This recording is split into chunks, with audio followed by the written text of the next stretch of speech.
kuya. Yee! Thank you, kuya. Thank you, Ate Jana, for the donuts. I love you so much. Thank you naman sa mga...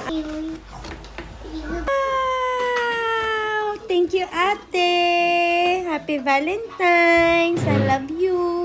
Ito lang talaga yung favorite ko syempre kakainin ko to kasi bigay ko ng ate. Pero ito talaga lang yung habol-habol ko sa Krispy Kreme. Pero, compare dun sa Krispy Kreme sa atin, parang mas maliliit yung donut nila.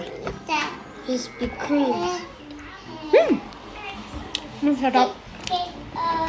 Iba nga rin siya sa mga donut. Lasa siyang bicho-bicho. Makutot. Na may sugar glaze. Sugar glaze lang yung gusto ko. So, nung last time kasi bumili ako sa Pilipinas nito, matatambok yung donut niya, pero dito hindi. So, ayan, may mga heart-heart pa. Maya kainin natin yan. Tapos, ayan, may dalawa pang sugar glaze. Pero alam nyo ba, bago magbukas ang Krispy Kreme dito sa Paris, France, namigay sila ng libreng donut. As in, libre talaga. Tapos ilang araw yun, hindi lang one day.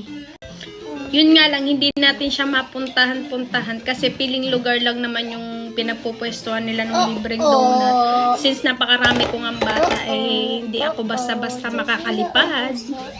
Ang kagandahan mo pa doon, sobrang generous ng Krispy Kreme. Alam nyo kung bakit? Kahit yung mga bata, basta papilahin nyo, kung ilan kayo sa pamilya nyo, tigi-tigi isang box per person talaga. Yes, per person.